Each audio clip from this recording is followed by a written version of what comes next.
సాక్షిని గైకునేటువంటి జీవితాలను నాకు మా అందరినీ ప్రసాదించమని వేడుకొచ్చున్నాను.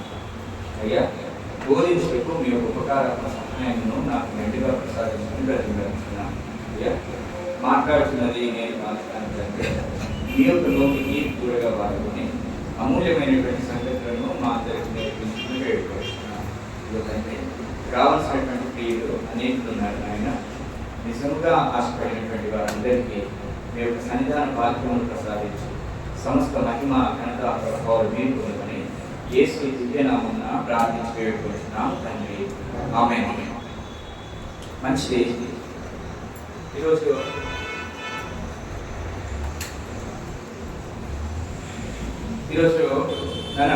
మీ అందరికీ ఒక ప్రశ్న. టవల్ తెలుసా?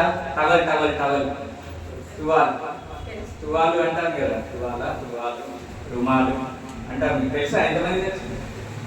దాన్ని వాడని వాళ్ళు ఎవరు అంటున్నారు? తువాలు అందరికీ తెలుసు, కానీ వాడని వాళ్ళు ఎవరు అంటున్నారు? ఎందుకు వాడతారు చెప్పండి. వాడగలరా మీకు? వాడతారా? నేను జరగాల కొంచెం స్టాండ్ జరగాలి. నేను ఇక్కడ ఉండే ఇక్కడ ఉంటే సరే ట్రై చేద్దాం. మరి స్టార్టింగ్ సరే మంచి. తువాల ఎక్కడ యూజ్ చేస్తాను చెప్పండి. తుడుచుకోవడానికి. ఓకే, స్నానం చేసినప్పుడు తుడుచుకోవడానికి యూజ్ చేస్తాను.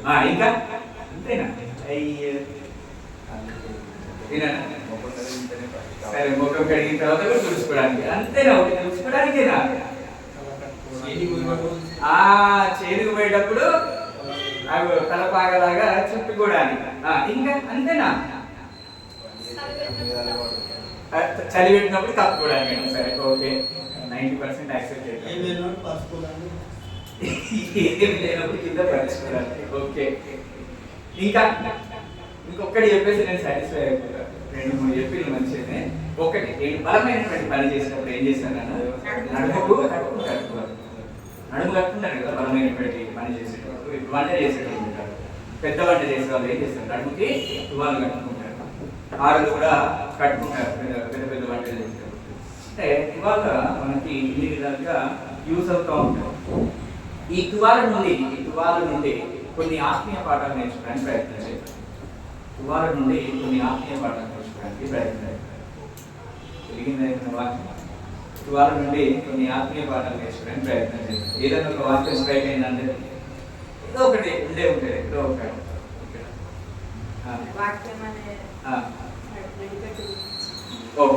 యోహాను సువార్తకి వెళ్దాం. యోహాను సువార్త 13వ అధ్యాయము 4వ వచనం నుంచి ముందుకు వెళ్దాం. భోజన పంక్తిలో నుండి లేచి తన పై వస్త్రములు అవతల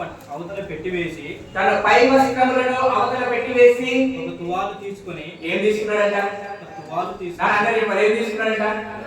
ఏం తీసుకున్నట్టు? ఒక తువాలు తీసుకున్నాడు. ఎవరు తీసుకుంది? యేసు తీసుకున్నాడు.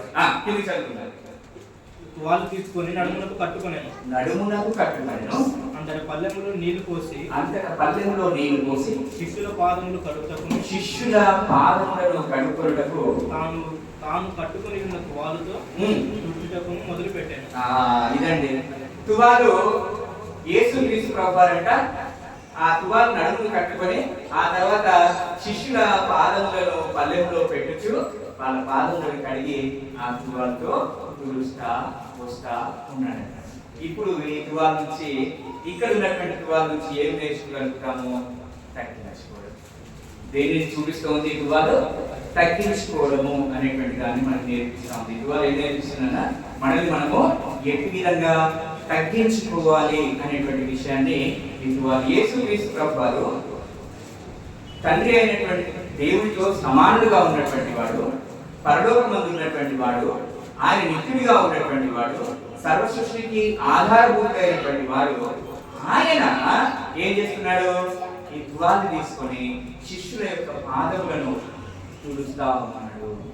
దీన్ని బట్టి మనకి ఏమన్నా ఉంటుంది? మనల్ని మనం ఏం చేయాలంట? అంతటి మహోన్నతుడే తనను తాను తగ్గించుకున్నాడు. అంటే మనం ఏం నేర్చుకోవాలి? హెచ్చించుకోకుండా మనల్ని మనము తగ్గించుకోవాలి అనేటువంటి విషయం విషయాన్ని మనము జ్ఞాపకం చేసుకోవాలి. ప్రియులారా, మనందరికీ తెలుసు, తనని తాను హెచ్చించుకున్నవాడు తగ్గించబడును, తనను తాను తగ్గించుకున్నవాడు హెచ్చించబడును అనేటువంటి వాక్యం మనందరికీ తెలుసు. కాబట్టి ఈ తువాలు మనకి ఏం నేర్పిస్తుందన్నా, మనల్ని మనము తగ్గించుకోవాలి అనేటువంటి విషయాన్ని నేర్పిస్తూ ఉంటాం. ప్రియులారా, ఎఫెసీ పత్రికలోకి వెళ్దాం ఒకసారి. క్షమించండి, ఫిలిప్పీ పత్రికలోకి వెళ్దాం. ఫిలిప్పీ పత్రిక 2వ అధ్యాయము 5 నుంచి 11 వచనాలు చూద్దాం. క్రీస్తు యేసునకు కలిగిన ఈ మనస్సును మీరును కలిగి ఉండండి. ఆయన దేవుని స్వరూపం కలిగిన వాడై ఉండి దేవునితో సమానముగా ఉండటం విడిచిపెట్టుకోవడానికి భాగ్యమని ఎంచుకోలేదు, కానీ మనుష్యుల పోలికగా పుట్టి దాసుని స్వరూపమును ధరించుకొని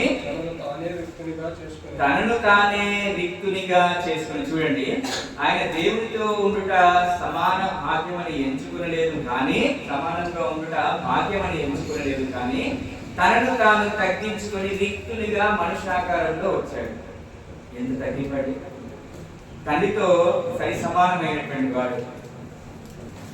అల్ఫయును ఒమేఘయు నేనే అని చెప్పినటువంటి వాడు, ఆది సంభూతుడైనటువంటి వాడు, సృష్టికర్త అయినటువంటి వాడు తనను తాను తగ్గించుకుని అక్కడ శ్రేష్టమైనటువంటి ఆ యొక్క పరిశుద్ధులు పరిశుద్ధులు పరిశుద్ధులు అని కొనాడబడేటువంటి ఆ యొక్క స్థలంలో నుండి ఎక్కడికి వచ్చాడు?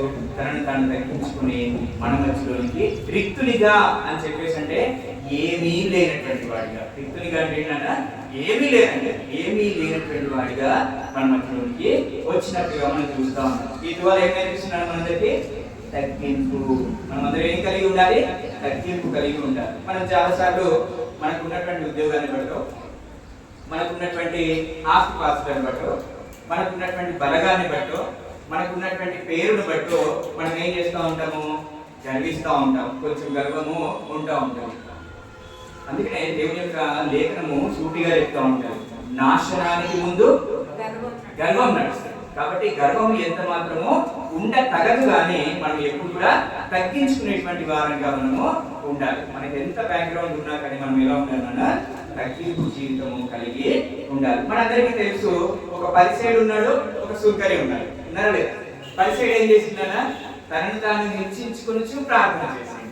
అయ్యా, ఈయనలాగా ఉండనందుకు నీకు స్తోత్రం, నీ ఆజ్ఞలన్నీ నేను పాటిస్తున్నందుకు నీకు స్తోత్రం అని చెప్పేసి తనను తను హెచ్చింపు కలిగినటువంటి ప్రార్థన చేసింది. సుంకరి ప్రార్థన చేసింది. సుంకరి, అయ్యా, ఆకాశము వైపు కళ్ళెత్తుటై నేను నాకు ధైర్యము అని చెప్పేసి సుంకరి తనను తాను తగ్గించుకుని ప్రార్థన చేసి. ఎవరు అంగీకరించబడ్డాడు? ఎవరి ప్రార్థన అంగీకరించబడింది? సుంకరి యొక్క ప్రార్థన అంగీకరించబడింది. కాబట్టి మనమందరము చాలా జాగ్రత్తగా ఎప్పుడు కూడా మనల్ని మనము హెచ్చించుకోవద్దు, గర్వము అస్సలే పడవద్దు. ఎక్కడ కూడా ఏమైనా ఉండండి, వాట్ ఎవర్ వి హ్యావ్, మనకి ఏదైనా ఉండండి బ్యాక్ సైడ్, కానీ మనం ఎప్పుడు కూడా హెచ్చించుకోవద్దు, ఎప్పుడు కూడా గర్వపడకూడదు అనేటువంటి విషయాన్ని మనం నేర్చుకుంటూ ఉంటాం. మనం కొన్నిసార్లు నాకంటే క్రీస్తుడి సరిగ్గా రాకముందు కొంచెం ఒకంత ఎక్కడో నాకు కొంచెం గర్వం ఉంది. ఎందుకు నేను ఎంసీఏ చేసిన, ఎంటెక్ చేసిన, డబల్ పీజీ చేసిననే, మామూలు చదువు కాదు, డబల్ పీజీ చేసిననే, ఆ గర్వం నాకు కొంచెం ఉండేది. నేను సాఫ్ట్వేర్ ఇంజనీర్ని, మామూలు కాదు నేను, నాకు 1,30,000 జీతం వస్తుంది, మామూలు కాదు నేను, కొంచెం గర్వం ఉండేది. దేవుడికి లేకుండా చెప్పచ్చు, నలగొట్టి నలగొట్టి నలగొట్టి నలగొట్టి నేర్పించి నేర్పించి నేర్పించి దేవుడు తగ్గింపు జీవితంలో తీసుకుని వచ్చాడు. ఈ విధంగా మనం అందరం కూడా తగ్గింపు జీవితాన్ని కలిగి ఉండాలి అనేటువంటి విషయాన్ని గుర్తు చేసుకోవాలి. ఎక్కడ కూడా గర్వం. నెబుకద్నెజర్ గర్వించాడు. దేవుడు ఏం చేశాడు? ఒక్క దెబ్బ కొడితే గడ్డి తిన్నాడు. ఏం చేసిండు? నెబుకద్నెజర్ గడ్డి తినాల్సి వచ్చింది. కాబట్టి గర్వము అనేది ఉండకూడదు, కానీ మనకి ఏం ఉండాలన్నా తగ్గింపు జీవితము ఉండాలి అనేటువంటి విషయాన్ని మనం గుర్తుపెట్టుకోవాలి. అందుకనే పేతురు రాసినటువంటి మొదటి పత్రికలో వెళ్దామన్నది కూడా, పేతురు రాసినటువంటి మొదటి పత్రిక 5వ అధ్యాయము 5వ వచనం నుంచి చదువుకుందాం.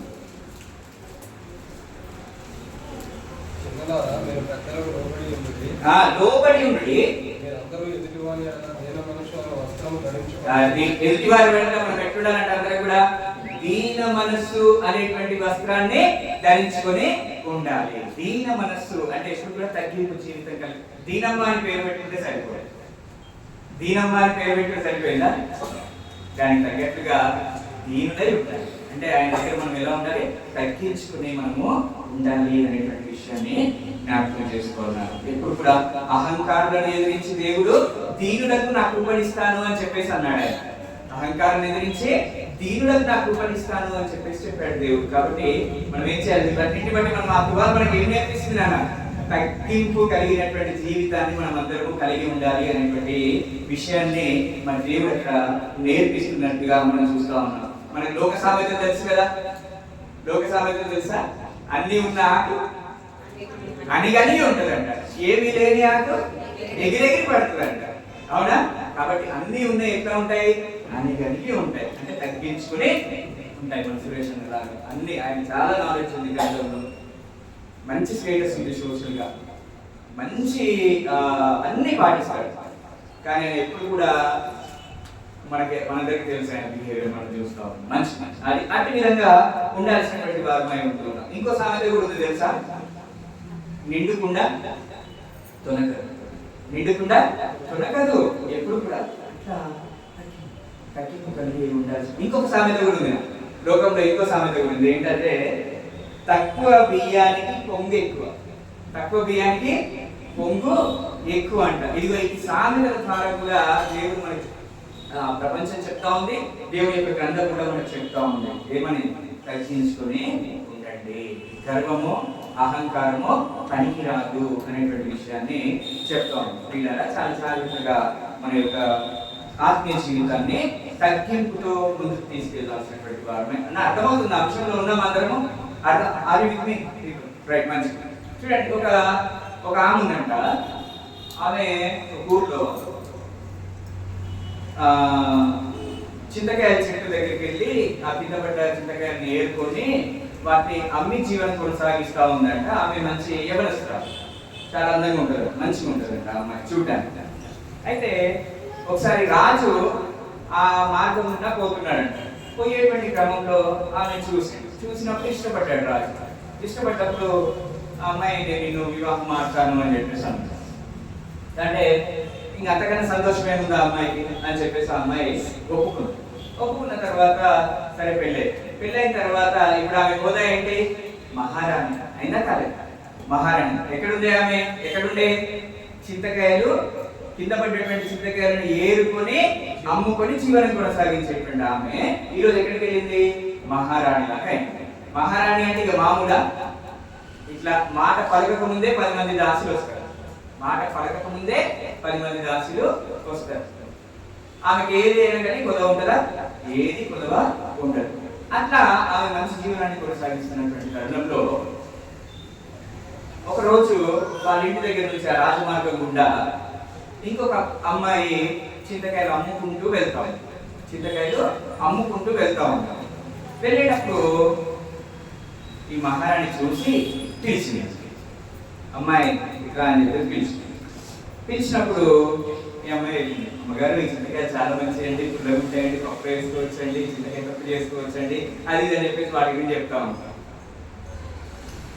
ఆమె ఏంటి చింతకాయలు వంకాయ టింకరగా ఉన్నాయండి, చింతకాయలు గర్వం చూడండి ఎక్కడికి వెళ్ళిపోయింది. ఆమె కూడా అప్పుడు ఏం చేసింది? ఆ వంకాయ టింకర ఉన్నటువంటి చింతకాయలనే అమ్మింది, వాటితోనే జీవనాన్ని కొనసాగింది. ఇప్పుడు అందరూ ఎక్కిన తర్వాత ఏమైంది? ఏంటి చింతకాయలు వంకాయ టింకర ఏంటి? చింతకాయలు ఎక్కడైనా సీద ఉంటాయన్నా? ఎక్కడైనా సీద ఉంటాయి అంటే గర్వం ఎక్కడికి ఎక్కిందో చూడండి. కాబట్టి గర్వము అనేది చాలా పాడు చేస్తుంది మనిషి. ఎప్పుడు కూడా మన యొక్క మనసులో తగ్గించుకుంటే దేవుడు హెచ్చిస్తాడు అనేటువంటి విషయాన్ని మనం ఎప్పుడు కూడా గుర్తుపెట్టుకోవాల్సినటువంటి వారు. యేసుక్రీస్తు ప్రభువారి మన జీవితాన్ని మనం ఒకసారి చూసినట్లయితే మార్కు సువార్తకి వెళ్దాం. మనం ఒకసారి మార్కు సువార్త 4వ అధ్యాయము, మార్కు సువార్త 4వ అధ్యాయము 36వ వచనాన్ని చూద్దాం.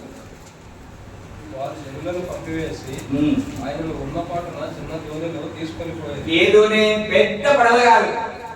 యేసుక్రీస్తు ప్రభువారు ఏం కోరుకుంటారు? ఎప్పుడు కూడా చిన్నతోనే కోరుకున్నాడు ఆయన, పెద్దని కోరుకోలేదు. బాగా అర్థం చేసుకోవాలి అంశం మీరు అందరూ, మనం అందరం కూడా. పెద్దని కోరుకోలేదు ఆయన, చిన్నదోనే ఎప్పుడు కూడా తగ్గించుకుంటాడు యేసుక్రీస్తు ప్రభువారు. ఆయన యొక్క మాటలో కానివ్వండి, ఆయన యొక్క ప్రవర్తనలో కానివ్వండి, ఆయన జీవించే విధానం కానివ్వండి, దేంట్లో అయినా సరే ఆయన తగ్గింపే మనకు మాదిరి చూపెడతాడు. శిష్యుల పాదాలను కలిగిందంటే మన స్పందన మన భాషలో స్టూడెంట్స్ యొక్క కాళ్ళని అడిగింది అనమాట. ఆయన శిష్యులు అంటే వాళ్ళేగా స్టూడెంట్స్, మనం ఒక ప్రొఫెసర్ అయినా కానీ ఏం చేసిండు ఆయన? శిష్యుల పాదాలను కడిగి. దాన్ని బట్టి అరే నా యజమానుడే కాళ్ళు కడుగుతున్నాడు. ఇప్పుడు రాజకీయ నాయకులు కూడా ఫోటోలు ఇస్తా ఉంటారు. చీపిరి పట్టుకున్నట్టు ఒక ఫోటో తీయగానే చీపిరి వదిలేస్తారు, అవునా? చెట్టుకి ఇట్లా నీళ్లు పోసినట్టు ఇట్లా పోసి ఒక ఫోటో తీయగానే కదా అక్కడ పడేస్తాడు. కానీ మన ప్రభు అలాంటి కాదు, చేసి దాన్ని సంపూర్తి 12 మంది శిష్యుల పాదాలు కడిగింది ఆయన. ఆయనకు పోజులు ఇచ్చేటైనా కాదు, మాట చెప్పేటైనా కాదు, కానీ ఆయన దాన్ని ప్రవర్తన ద్వారా చూపించేటువంటి వాడు మన యొక్క దేవుడు. మార్కు సువార్తలో ఆయన ఏం కోరుకున్నాడు? చిన్న తోడు. ఇంకొకటి చూద్దాం. మత్తయి సువార్త 13వ అధ్యాయం 55. మత్తయి సువార్త 13వ అధ్యాయం 55.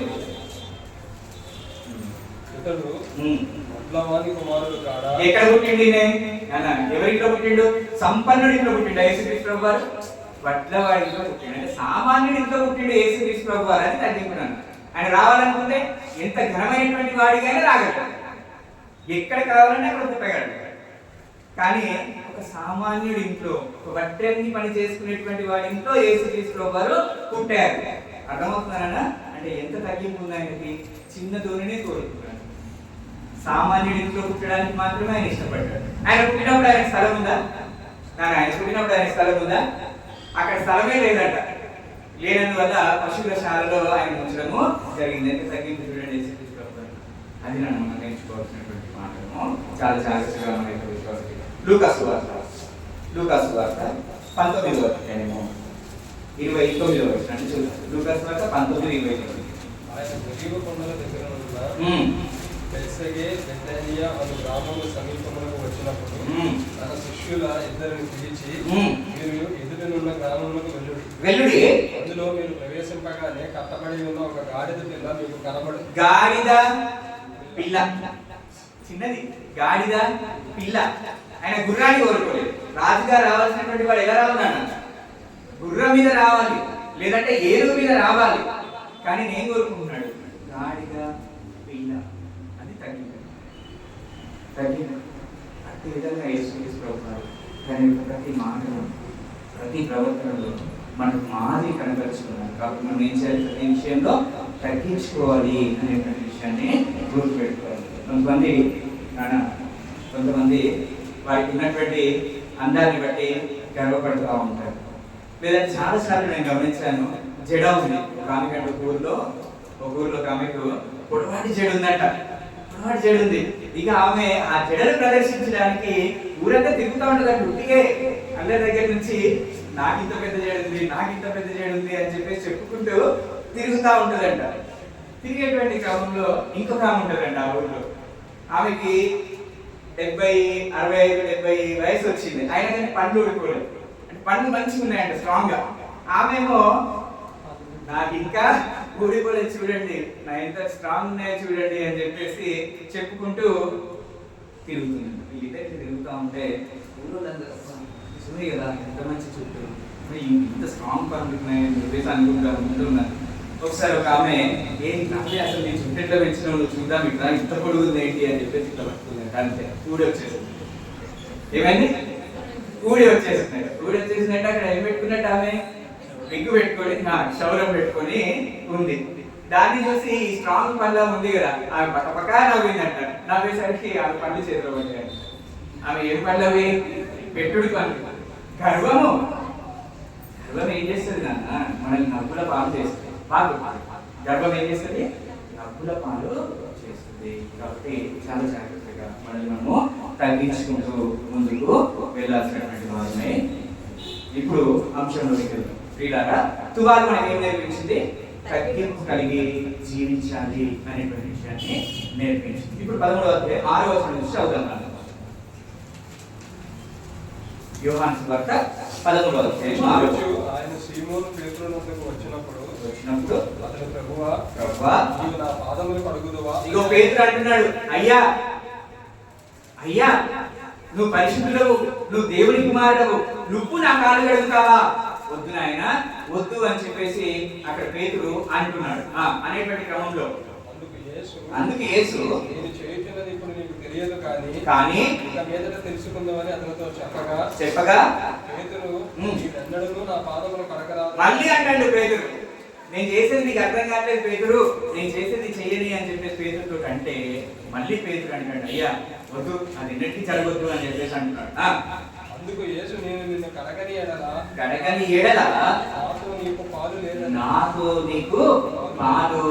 లేదు అని చెప్పేసి అన్నప్పుడు సీమోను పేతురు, ప్రభువా నా పాదములు మాత్రమే కాక నా చేతులు నా తల కూడా కడగమని ఆయనతో చెప్పాను. నా చేతులు నా తల కూడా కడుగు తండ్రి అని చెప్పేసి అయ్యా అని చెప్పేసి అక్కడ పేతురు అడుగుతున్నాడు. యేసు అతనిని చూచి స్నానము చేసిన వాడు పాదములు తప్ప మరి ఏమీ కడగనక్కడ అండర్లైన్ చేసుకున్నాను అందరు కూడా పాయింట్ ని. స్నానము చేసిన వాడు అండర్లైన్ చేసుకున్నాను అందరు కూడా. స్నానము చేసిన వాడు తన పాదములను తప్ప మరి ఏది కడగనక్కరలేదు అండర్లైన్ చేసుకున్న అందరు కూడా. స్నానం చేసిన వాడికి ఎన్నిసార్లు స్నానం చేస్తాం మనం? ఎన్నిసార్లు స్నానం చేస్తాం రోజుకి? ఒకసారి 2 సార్లు. లేచినప్పుడు ఒకసారి, మనం పడుకోబోయే ముందు ఒకసారి, అన్ని పనులు చేసి వచ్చిన 2 సార్లు స్నానం చేస్తారు. సరే, వీలు కానప్పుడు ఒకసారి స్నానం చేస్తాం. మంచిది.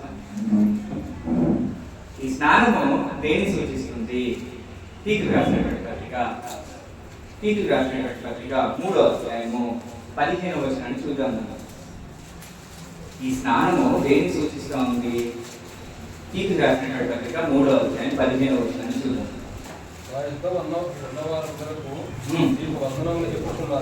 విశ్వాసమును బట్టి మిమ్మును మమ్మల్ని ప్రేమించే వారికి మా వందనములు చెప్పండి. 3వ అధ్యాయం 15వ వచనం. అదేనా? పునర్జన్మ సంబంధమైనటువంటి స్నానం దయచేసి ఆ వాక్యంలో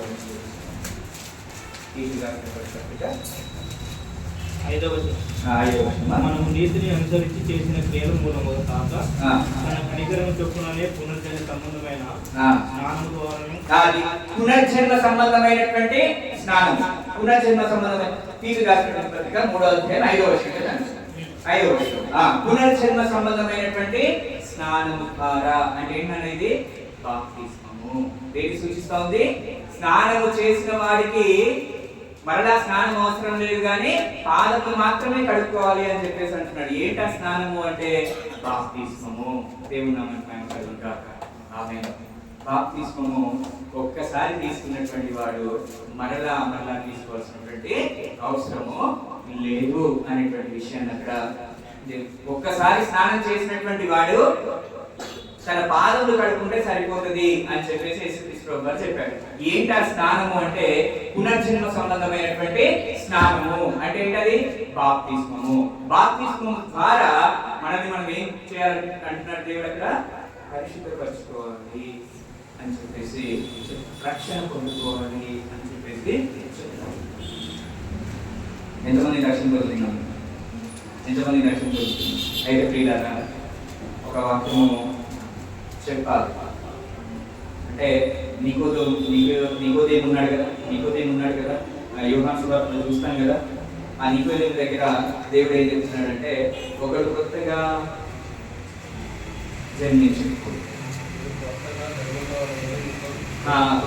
జన్మింపవలనని మీతో చెప్తున్నాను. కొత్తగా జన్మించినంటే పునర్జన్మ సంబంధమైనటువంటి స్నానం. అంటే అదేంటి?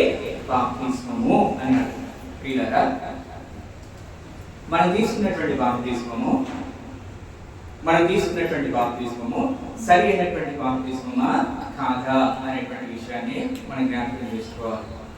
బాప్తిస్మము ఒక్కసారి తీసుకోవాలి అని చెప్పేసి కాదు, కానీ బాప్తిస్మము ఒక్కటే అని చెప్పేసి ఎఫెసీ పత్రిక 4వ అధ్యాయం 4వ వచనాన్ని చూద్దాం.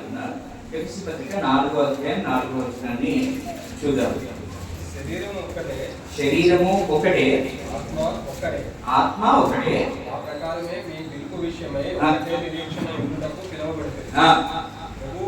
ప్రభు ఒకటే, విశ్వాసం ఒకటే, బాప్తిస్మము ఒకటే. నన్ను అందరిని అండర్లైన్ చేస్తాను. బాప్తిస్మము ఒకటే బాప్తిస్మం ఈ లోకంలో. బాగా గుర్తుపెట్టుకోండి. గ్రంథంలో దేవుడు ఇచ్చినటువంటి ఆజ్ఞ ప్రకారంగా ఎన్ని బాప్తిస్మాలు ఉన్నాయన్నా? ఒక్కటే బాప్తిస్మము. అది వాక్యానుసారమైనటువంటి బాప్తిస్మము. అది క్రీస్తు సంఘంలో తీసుకునేటువంటి బాప్తిస్మము. ఈ బాప్తిస్మం కాకుండా వేరే బాప్తిస్మం తీసుకున్నట్లయితే మరి అది దేవుడికి అంగీకారయుక్తమైనటువంటి బాప్తిస్మం కాదు, అది లేఖనానుసారమైనటువంటి బాప్తిస్మము కాదు అనేటువంటి విషయాన్ని మనం జ్ఞాపకం చేసుకోవాలి. ఒకవేళ క్రీస్తు సంఘంలో మనం బాప్తిస్మం తీసుకున్నట్లయితే ఆలోచించాలి. రెండోసారి తీసుకోవచ్చా? ఎస్, తీసుకోవచ్చు. రెండోసారి ఒక్కటే బాప్తిస్మం అన్నాడు కానీ ఒక్కసారి బాప్తిస్మం అన్నారు. ఒకవేళ తప్పులో మనం బాప్తిస్మం తీసుకున్నట్లయితే మనం సరైనటువంటి దానిలో బాప్తిస్మం పొందాల్సినటువంటి వారమై ఉంటూ ఉన్నాం. ఒక్కటే బాప్తిస్మము, ఒక్కసారి అని చెప్పలేదు. తప్పులో మనం తీసుకున్నట్లయితే అంటే ఈ సంఘంలో కాకుండా బయట మనం బాప్తిస్మం తీసుకున్నట్లయితే దాన్ని తిరిగి మనము ఈ సంఘంలో తీసుకోవచ్చు. ఒకసారి అపోస్తల కార్యంలోకి వెళ్దాము. అపోస్తల కార్యం 19వ అధ్యాయము. అపోస్తల కార్యము 19వ అధ్యాయం మొదటి వచనం నుంచి చూద్దాం.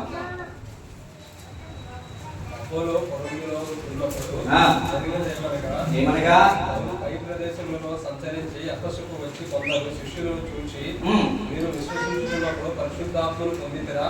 విశ్వసిస్తున్నప్పుడు పరిశుద్ధాత్మను పొందితిరా అని వారిని అడగగా పరిశుద్ధాత్ముడు ఉన్నాడన్న సంగతియే మేము వినలేదని చెప్పి పరిశుద్ధాత్ముడు ఉన్నాడన్నటువంటి సంగతియే మేము వినలేదని చెప్పి అప్పుడు అతడు అలాగైతే మీరు దేనిని బట్టి బాప్తిస్మం అలాగైతే మీరు ఏ సంఘంలో బాప్తిస్మం తీసుకున్నారు అని చెప్పేసి అడిగినప్పుడు మేము మారు మనసు విషయమైనటువంటి బాప్తిస్మం మాత్రమే తీసుకున్నామని చెప్పారు. ఇక్కడ అందుకు పౌలు యోహాను తన వెనక వచ్చినందు యేసునందు విశ్వాసం ఉంచగలనని ప్రజలతో చెప్పుచు మారు మనసు విషయమైన బాప్తిస్మం ఇచ్చానని చెప్పారు. అదిగో యోహాను ఏ విషయమైనటువంటి అంటే ఇంతకు ముందు మనం తెలియక వేరే బాప్తిస్మం తీసుకున్నాము. ఇప్పుడు మనము మళ్ళీ వారికి అక్కడ బాప్తిస్మం ఇచ్చినట్టుగా మనము చూడగలుగుతాము. లేకపోతే అంటే 2 సార్లు బాప్తిస్మం తీసుకోవచ్చా? సరైనది కాకపోతే తీసుకోవచ్చు అనేటువంటి దాన్ని మనం కూడా దృఢపరుచుకుందాం దయచేసి. అంటే పునర్జన్మ సంబంధమైనటువంటి స్నానము ఒక్కసారి స్నానం చేసిన వాడికి రెండోసారి స్నానము అవసరం లేదు. ఒక్కసారి మనం కరెక్ట్ అయినటువంటి బాప్తిస్మం తీసుకున్నామంటే రెండోసారి అవసరం లేదు. కానీ తప్పు బాప్తిస్మం లేదంటే లేఖనానుసారమైనటువంటి బాప్తిస్మం తీసుకోకపోతే మనందరూ కూడా అట్టి బాప్తిస్మాన్ని తీసుకోవాల్సినటువంటి వారమై ఉంటూ ఉన్నాం. తువాలు నేర్పించేటువంటి మొదటిగా తనను తాను తగ్గించుకోవాలి. అట్లా తగ్గించుకున్నాడు కాబట్టి యేసుక్రీస్తు ప్రభువారిని అన్నిటికన్నా పైగా దేవుడు హెచ్చించాడు. ప్రతి మోక్షాలు వంగులుగా ప్రతి నాలుక కనపరచునుగా, ప్రతి మోకాలు వంగులుగా ప్రతి నాలుక కనపరచునుగా, ప్రభునామం శుభనామం. అంటే ఎంత ఆధిక్యతను ఆ దేవాది దేవుడు యేసుక్రీస్తు ప్రభువారికి ఇచ్చిందో మనం గమనించగలుగుతామై. తగ్గించుకున్న వాడు ఏమవుతాడన్నా? హెచ్చింపబడు. రెండో ఆత్మీయ పాఠం ఏంటి? పునర్జన్మ సంబంధమైనటువంటి స్నానము అంటే బాప్తిస్మము మనమందరము తీసుకోవాలి. మరి ఏంటి? ఇప్పుడు తీసుకున్నాం, కరెక్ట్ బాప్తిస్మే తీసుకున్నాము. తర్వాత ఏంటి? పాదములు ఎన్నిసార్లు కడుక్కుంటాము? మన రోజుకి స్నానము 1-2 సార్లు చేస్తాము. పాదం ఎన్నిసార్లు కడుక్కుంటాము? కాళ్ళు ఎన్నిసార్లు కడుక్కుంటాం? బిడ్డ బయటికి వచ్చినప్పుడల్లా కాళ్ళు, అవునా కాదు? కాళ్ళకి ఏదైనా అంటేనే వెళ్ళిపోయి కాళ్ళు అంటే కాళ్ళు కడుక్కోవడం అనేది రొటీన్ చాలా సార్లు జరుగుతూ ఉంటుంది. కానీ స్నానం అనేది ఒకసారి అంటే బాప్తిస్మం అనేది ఒకటే, కానీ పాదాలు కడుక్కోవడం అనేది చాలా సార్లు మనకి అంటినప్పుడల్లా, బయటికి వెళ్ళినప్పుడల్లా, ఇంకా స్కూల్కి వెళ్ళి వచ్చినప్పుడల్లా, ట్యూషన్కి వెళ్ళి వచ్చినప్పుడల్లా కాళ్ళు కడుక్కుంటూనే ఉంటాం. అంటే ఏంటన్నా, ఎక్కడైనా తప్పులో పడిపోతే మారు మనసు పొందుతూనే ఉంటాం. ఏం చేయాలి? మన యొక్క హృదయాన్ని ఎప్పుడు కూడా కడుక్కుంటూనే ఉండాలి. మన యొక్క హృదయాన్ని ఎప్పుడు కూడా కడుక్కుంటూనే ఉండాలి. అది పాదంలో కడుక్కోవడం అని చెప్పేసి ఆత్మీయ పాటలు తువాలు మనకు నేర్పిస్తుంది. ఈ రోజు మనల్ని మనం తగ్గించుకోవాలని, సరి అయినటువంటి బాప్తిస్మం తీసుకోవాలని, బాప్తిస్మం తీసుకున్నటువంటి మనమందరం కూడా ఎప్పుడు కూడా మనల్ని మనం విమర్శించుకొనుచు, కడుక్కొనుచు ఆయన ఎందుకు పరిశుద్ధంగా ఉండడానికి ప్రయత్నము చేస్తూ ఉండాలి అని చెప్పేసి ఈ యొక్క తువాలు నేర్పిస్తాం. ఇంకొంచెం ముందుకు వెళ్ళడానికి ప్రయత్నం చేద్దాం. అంటే సామెతల గ్రంథం మనందరికీ తెలుసు కదా. ఏం తెలుసు? అతిక్రమంలో దాచిపెట్టివాడు వర్ధిల్లడు, కానీ దాన్ని ఒప్పుకొని విడిచిపెట్టువాడు కనికరించబడు. సామెతల గ్రంథంలో మనం చూడగలుగుతాం. కాబట్టి ఎప్పుడు కూడా మనం చేసినటువంటి తప్పు, ఈ రోజు నేను తప్పు చేశాను అయ్యా అని చెప్పేసి ఒప్పుకొని దాన్ని విడిచిపెట్టాలి. అది పాదంలో కడుక్కోవడం అంటే మనమేమో హృదయాన్ని ఎప్పటికప్పుడు ఆయన ముందు పరిశుద్ధంగా ఉంచుకోవడానికి ప్రయత్నము చేయడము, పాదంలో కడుక్కోవడము అనేటువంటి విషయాన్ని గుర్తుపెట్టు. ఇప్పుడు ఇంకో రెండో ఆత్మీయ పాఠం యోహాను సువార్త 11వ అధ్యాయం. యోహాను సువార్త 11వ అధ్యాయము 43 నుంచి 44 వచనాలు. యోహాను సువార్త 11వ అధ్యాయము 43-44 వచనాలు.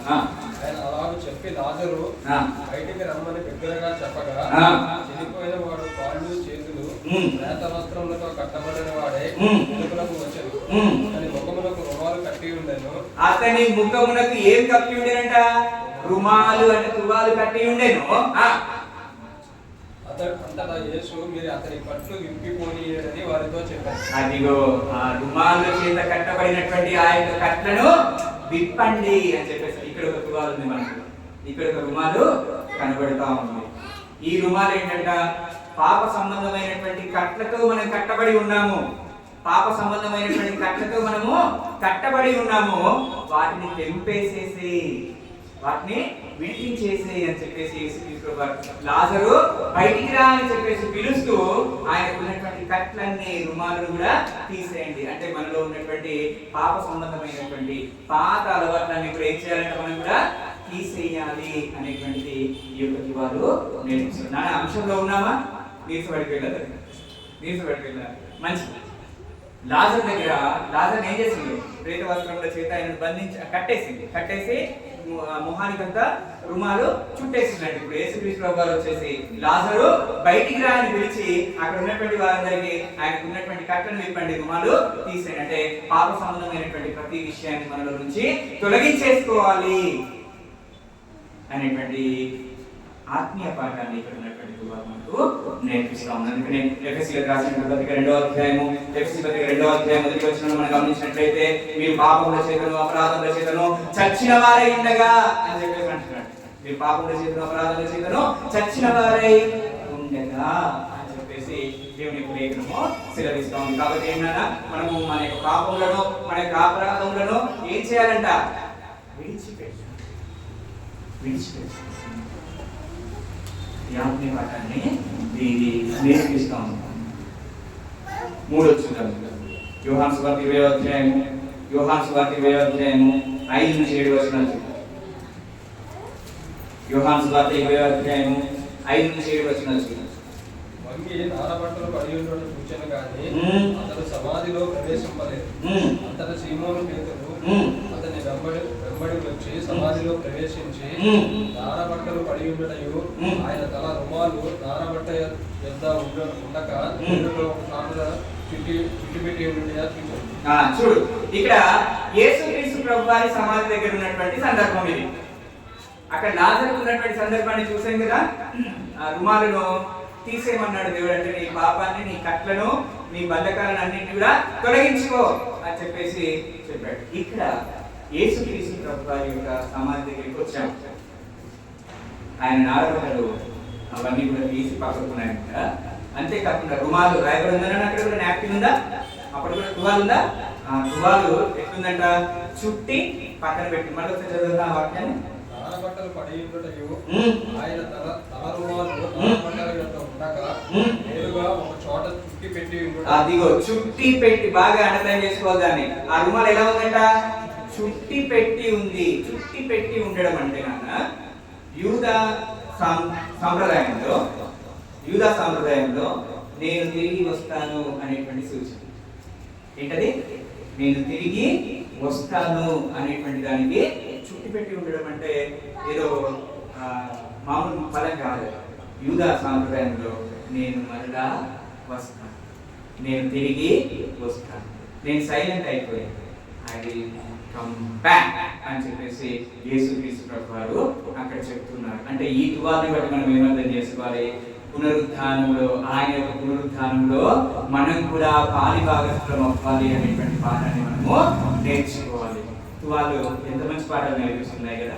తగ్గించుకోవాలి అని నేర్పించింది, సరి అయినటువంటి రక్షణ తీసుకోవాలని నేర్పించింది, ఎప్పటికప్పుడు పరిశుద్ధంగా ఉండాలని నేర్పించింది, మనకున్నటువంటి పాప ప్రపంచమైనటువంటి అన్ని కూడా తొలగించుకోవాలని చెప్పింది. అంతేకాకుండా క్రీస్తు ప్రభు వారి యొక్క పునరుద్ధానంలో మనం కూడా పాలు పంచుకోవాలని చెప్పేసి చెప్పాం.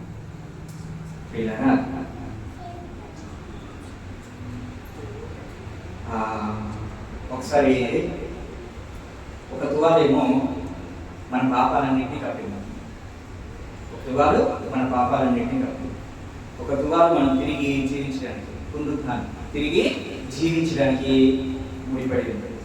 ఒక తువాలేమో ఇంకొక తువాలు చూసి ముగించుకుందాం. లూకాసు వార్త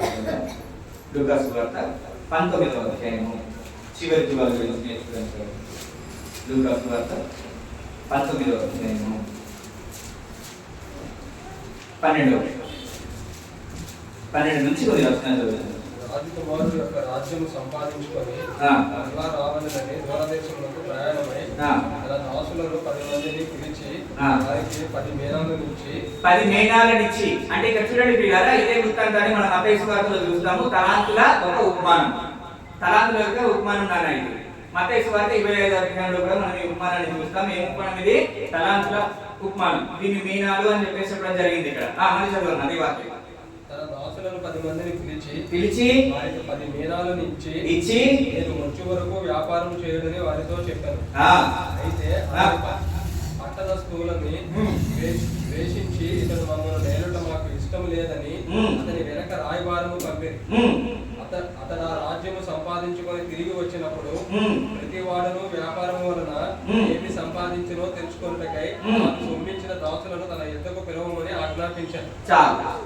ఇక్కడ చూడండి, ఒక ఆయన ఉన్నాడు. ఆయన వేరే దేశం దగ్గరికి వెళ్ళి బాగా సంపాదించుకొని వద్దాము అని చెప్పేసి అనుకొని ఆయన దగ్గర ఉన్నటువంటి సంపాదనను ఒక ముగ్గురిని పిలిచి ఇచ్చేడు. కొంచెం బాగా అర్థం చేసుకొని ప్రయత్నించండి. ఒక ఆయన ఉన్నాడు, ఆయన వేరే దేశానికి వెళ్తున్నాను నేను అని చెప్పేసి అక్కడికి వెళ్ళి నేను బాగా సంపాదించుకుంటాను అని చెప్పేసి అనుకొని ఆయన దగ్గర ఉన్నటువంటి కొన్ని దేనారములు ఏం చేసిండు, లేదంటే మీనాలు తీసుకొచ్చి ముగ్గురికి ఇచ్చిండు.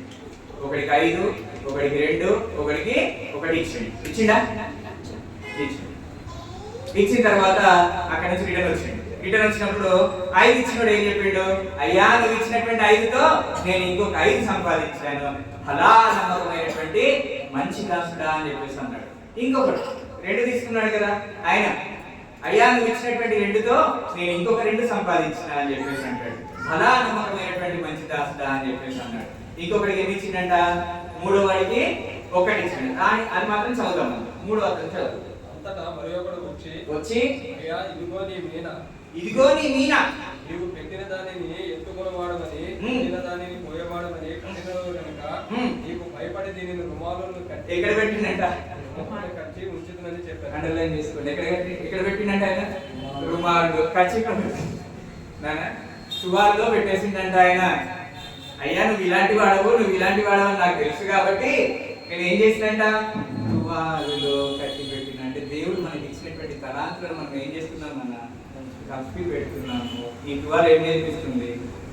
మనకి ఇచ్చినటువంటి తలాంతులను వాడాలి, కప్పి పెట్టకూడదు అనేటువంటి పాఠాన్ని నేర్పిస్తున్నాం. తువాలు ఎంత మంచి పాఠాలు లేదు. ఓన్లీ నన్ను తుడుచుకోవడానికే యూజ్ చేయకండి, మీరు ఓన్లీ కిందేసి పడుకోవడానికి మాత్రమే నన్ను యూజ్ చేయకండి, కానీ నా నుండి ఇన్ని ఆత్మీయ పాఠాలు నేర్చుకోండి అని చెప్పేసి తువాలు ఈరోజు మనందరికీ నేర్పిస్తా ఉంది. మీకు ఇచ్చినటువంటి తలాంతులను కప్పి పెట్టకండి అనేటువంటి విషయాన్ని తువాలు నేర్పిస్తా ఉంది. కాబట్టి ప్రియులారా, తువాలు ఎంతమందికి అర్థమైంది ఆత్మీయ పాఠం? కాబట్టి ఇట్టి ప్రకారంగా తగ్గింపు కలిగి సరి అయినటువంటి రక్షణ పొంది నిత్యము మన యొక్క హృదయాన్ని శుద్ధి చేసుకోవచ్చు.